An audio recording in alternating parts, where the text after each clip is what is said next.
I want to give you a message of hope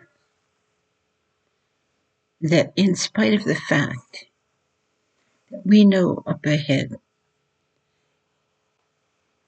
of the road before us that we have hope. If we have hope only in this world, we are of all men most miserable, which is what Paul the Apostle had said, because he knew and understood the things that God had revealed to him and told him. And even though there has to be a warning, there has to be a time where you get told that your walk with God is something that you need to be able to head on face whatever God has chosen for you. For there are things that we go through sometimes that we think is too hard for us. But I know God, and I know that as bad as everything seemed, He never gave me more than I could handle. Because if He would have, I would not be here. It teaches you and telling you that things are a matter of choice for you. You can pray and plead the blood and say, Lord, help me to accept this, no matter how bad it is or how bad it seems, as it is, so that I can turn to you and trust you to bring it to pass. I'm going to use my daughter as an example. I don't know how many of you could have God come to you and let you know that He plans on taking your child. And He didn't tell me until after He took her the real reason why He did. I didn't know that. I had to trust Him for that. But when I found out, it made such perfect sense. And I was so grateful that He took her. For what was up ahead for her was something that she never would have been able to handle and still love God, still believe Him. Because you see, there's a lot of people who think they knew her, but they didn't know what was inside there. They had no idea. They had no understanding. It is only God that knows the heart, and this is why He tells you, don't judge so harshly according to the eyes. Don't puff yourself up in your heart and mind. Now, God can come to you and He can reveal a lot of things to you when you are more of a mature Christian. But when you're not mature enough to know how to get in out of the rain, how to really worship you, you realize there's so many of you that don't even know how to worship Him. You think you do, and oh, you're sure of it, but you don't know. You have no idea of what it means for you to die to self and let Him live within you. That is the truest form of worship. You can praise Him all day long, every day of your life, till you get in the grave, and never really worship Him with all of your heart. Because that is an outward act that only makes you think you're doing something you should be doing. I'm not speaking against it. I'm not saying not to do it. I'm saying that if that is the reason why you believe that you have God, because you are able to do that, and you do that on a large scale. Like I said, the woman who had her cleavage sticking out here in front of everybody. The shame of it. The shame of being in church as a worship leader, having every person, strangers, men, everything come in and see all that. Everywhere she went, as a group, as a worship leader, they had to see that. She knew what she was doing. She understood it. I told a woman, I said, the woman that walks across the street and her breasts bounce, she knows they're bouncing. She knows that she can control that because you can. She knows that you can fix it, that you can wear something that won't happen. So when you're bouncing and you think you're fooling somebody, understand you're not fooling God. You want to dress to entice. It is one thing to entice your husband. It is another thing to dress so that everybody sees you practically naked. And then you have children that do it on a worse scale, where they show most of their butt through their short shorts. And you have no idea where that comes from. You in your head think, why, you get angry with them and you think but that spirit that you have in your own home that causes you to put on things to entice men, to make them look at you, is the very same spirit she uses. And she gets the blame for it. She gets you kicking her out, you being harsh with her, when you are the one that brought it in. Just like the husband brings it into the home, the things that he thinks and does. You have no understanding of the power of your mind and why it is so important to get every single thought captive to Christ. Why it is so important to first watch over your own soul and keep it holy. For you cannot watch over anybody else's. This is why so many pastors run into trouble, because they ran ahead of God and they wanted to be before people. They wanted to believe that they were somebody so special that God would call, and God did call a lot of them. And God did gift a lot of them. But they ran into trouble because the first job they needed to do was be sanctified. Die to self. Pick up your cross. Your cross is you. And follow him.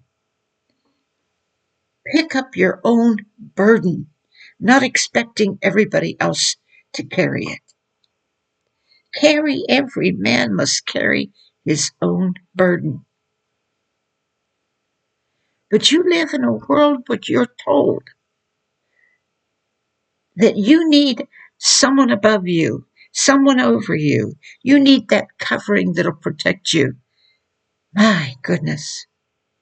When I think about the young man who had a heart attack, and God taps me on the shoulder in the middle of the night and tells me to pray or he won't live, and how his own pastor had no idea, but yet he watches over his congregation. Sure he does. He used them as slaves. He used them to do all the things. He treated them like slaves. He treated them like they were nothing. And the family that he had, he lifted up, protected them, helped them, and used the church to supply them all their needs. That's not God. God doesn't do that or act that way. Oh, but they're highly favored, as though none of you are. Every one of us who love Jesus Christ are highly favored of God. Every one of us. Not one, not two. Every one that has got down on your knees and asked God to come into your heart very sincerely and labored. And many times you labored in a church where they mistreated you for years. And you did it out of obedience because you loved God more than you loved yourself. And many of the things you went through were because you did exactly what the Word of God says. You picked up your cross and you carried it through it all. Through it all, I learned to trust in Jesus. I learned to trust in God. I learned to depend upon His Word. Many of you, when you got so fed up and realized that these people were just using you, didn't care about you, didn't love you, and didn't even love God, and you left and you went to another church, and that church would not put you where you needed to be, where God had you. For all the things that you had suffered and endured gave you the power to sit in another seat.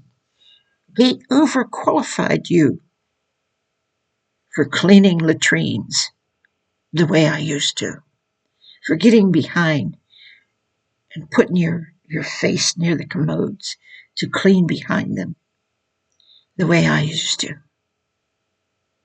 for doing all the things on your hands and knees the way I used to. And yet you go into another church, and because they never seen the 20 years of hard labor, persecution, and hatred that you went through, they won't accept you. They have to see it with their own eyes. Your testimony means nothing because it was not done in front of them, and they have no idea what they are doing to God. They have no idea of what they are doing to God's children. And some of you are so obedient, you never open up your mouth. You never tell another person what you are suffering and what you are going through. Some of you that have tyrants for husbands, mean, cruel men that hate themselves so much, and you're the target. They take it out on you. And then you go to church, and then you're mistreated there also. And the same spirit in that church that mistreats you is the same spirit that you go home to, just like I did, crying all the way to church, knowing what they were going to say and do to hurt me, and cry all the way back, knowing what was going to happen to me there. Crying all the way up, caring for the children of others, and they spit on it. They literally spit on it. Oh, we've got to go on. Who cares what happened to that one? They left. I was flat on my back, dying. And they were going to come and do me the favor. Do me the favor of coming to my home and helping me, because they saw death. And the ones that knocked on the door was the ones that was praying for me to die. And I tell them, if you're looking for death, go elsewhere, because he's not here. I'm going to live and not die. I mean, I was probably like 35 years ago. Makes me wonder if they're still alive.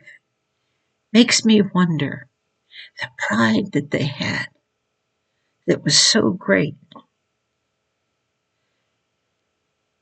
I would go into the classroom of kindergarten children, and they would say, "You see, Mrs. Lynch, the color of her skin is different than mine. See how white my skin is? But look at her skin. It's not the same color." It was amazing. Amazing. I went to the administrators and I said, "I've taken a lot of your dirt," and never said a word. But you know, there's a limit of what you're doing to these children. It isn't me. I don't care about me. I care about what you are teaching and allowing this teacher to teach these children. Those children, they didn't see my color or her color. She was so proud of her skin being so snow white. And that was wonderful. My mother was like that. And that was beautiful. My mother was beautiful. But who and whatever she lifted up, it is all gone now. It is all gone. She can have no pride in her child that is so great and so wonderful. That child now weighs 500 pounds. What good did her white skin do her? I didn't ask for that. I was shocked 30 years later to find that out. It broke my heart because that was a beautiful young lady. I thought she was so pretty and so beautiful. The startling contrast of her hair and everything. And look what the enemy was able to do to her. There's no pleasure in that for God. None. There's no pleasure in the destruction of anybody for God. There is no pleasure in God to destroy his own creation. None. He tells you so in the Word. What pleasure is there in your death? Who is going to praise me? But yet, people will still hate.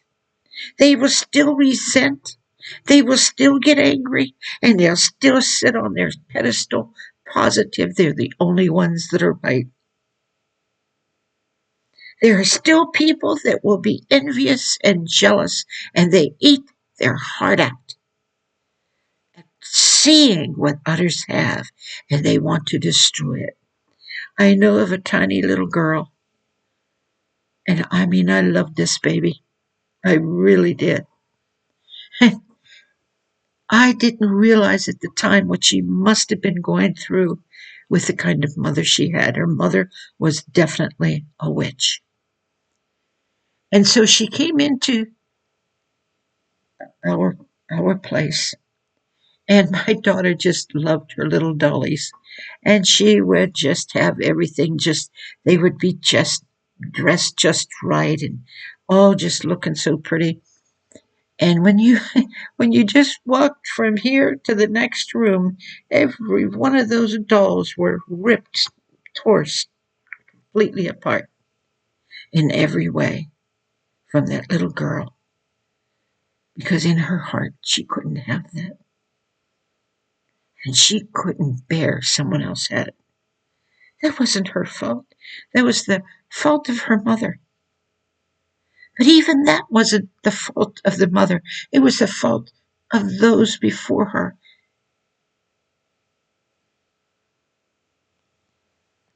I'm just telling you the reality of sad situations. You could say, well, that happened to me in my life. Well, maybe it did. Maybe it did. But that little girl grew up, and I love that little girl to this day. I could and would do anything to see her make it. I knew her dad, and I would have loved to have seen her safe in the arms of Jesus. Really. But she didn't have a chance from the time she was born, because she was born under jealousy, hatred, and envy. And there's so much noise in that head, she cannot tell the difference. And until she reaches out for help, she may never find it.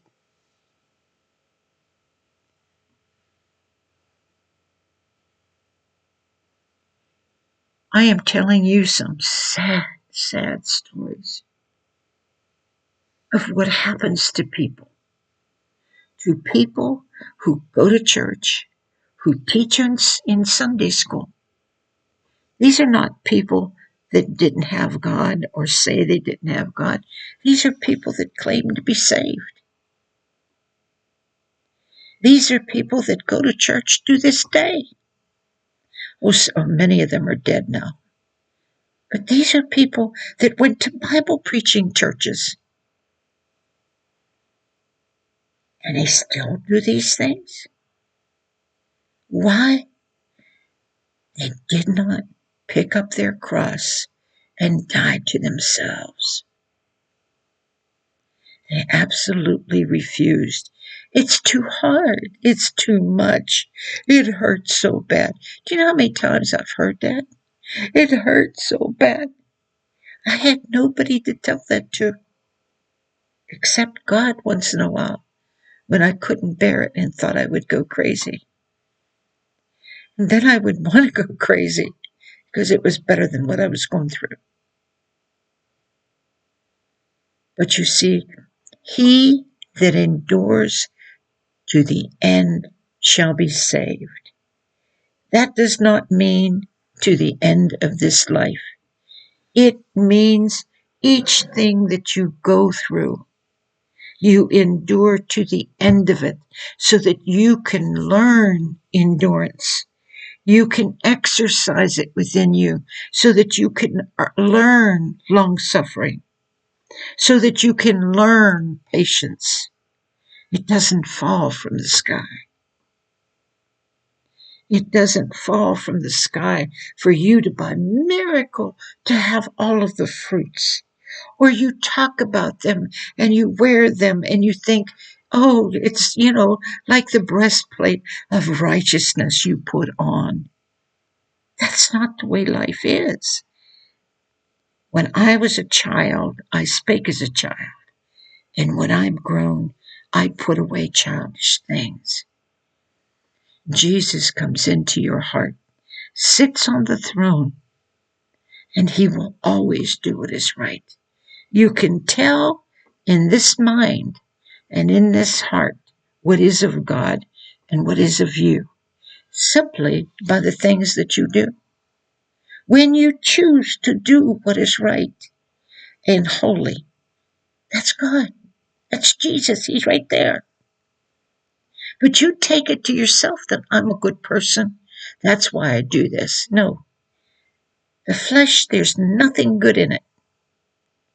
You can tell the flesh will always do wrong.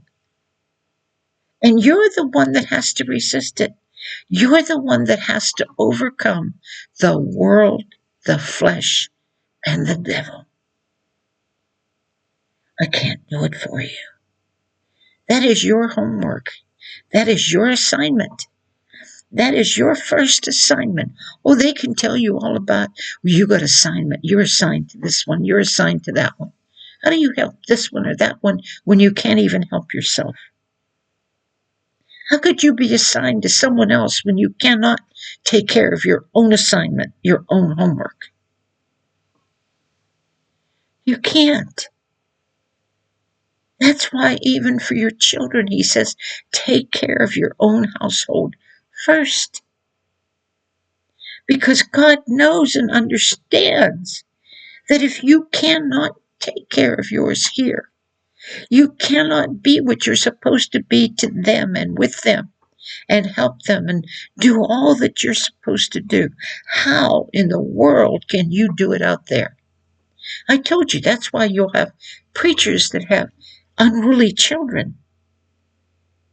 Whatever is in the center of that home that is unruly towards God touches those children, and those children get the blame for it. Those children, sometimes they'll get kicked out and they'll go on drugs, or they'll be raped, murdered sometimes. But oh, you're so holy, you won't put up with that in your home. But there's something inside that home and something inside your heart that caused that child to do that.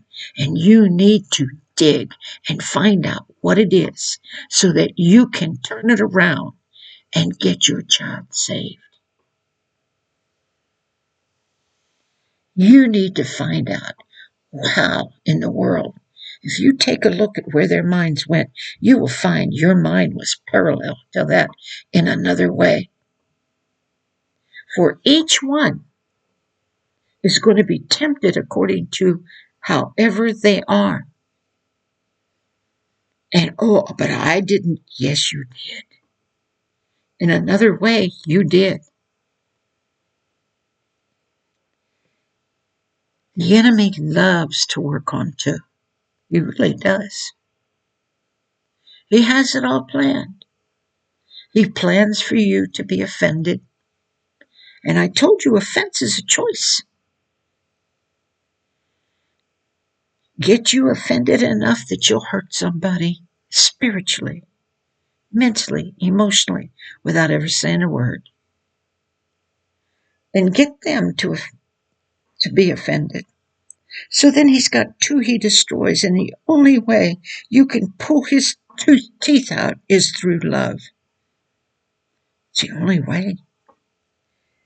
Love that goes far beyond. Love that looks at them and say, hey, that's the one Jesus died for. He's no, or she's no different than me. I'm no better than them, and they're no better than me. And I found the truth. By some great miracle, I found the truth. You've got prayer bones that you need to get on, and you need to pray that you be a help to somebody and not a stumbling block, a hindrance, that you be a help to your children. You're so wrapped up in self and your own life. Yeah, but I have a job and I have to do this. No, you do not have to delve into the things that you are into to occupy yourself and make yourself something. Nope, you're not going to tell God that. When you stand before Him, you are going to be without excuse that you failed your child. Well, I have this job to do, and I have to do that, and I work in the church, and I have to. I am telling you right now. I talked to a mother, and I think she's disconnected her phone now because I told her the truth. I says, you have two little girls, and they are holy, and I know they're holy. I've seen them. I've heard them. They have a desire for God at the age of 4 and 5 years old. But you desert them so that you can be an evangelist. And then you blame everybody else for the condition of your home. It's everybody else's fault. After all, you're working for God. Your first responsibility is to them. In this day and in this hour, if I had a little one, they would never be in a public school. I would homeschool them. But you see, that's too hard. You want to so you homeschool yours, so you gather up other children, and then you help them, and then you get really messed up because you can barely do for your own, and you pick up these when you had no business doing it. Because you have to feel like you're doing something for the Lord. You are when you do that with your own children and get them to the place that they need to be. When you have a child that can hear about the 10 Commandments and cry, Mommy, I didn't know it was wrong to lie. Please, Jesus, forgive me. That's holy. That's not something you put there. That's what God put there. And yet, you have the gall to go out and forget all about them. They need so much more than you have been giving them. I only hope she took that advice. That's all I can do. That's all I can do. I love her dearly. I love her children dearly. But I cannot make them do. They are free moral agents.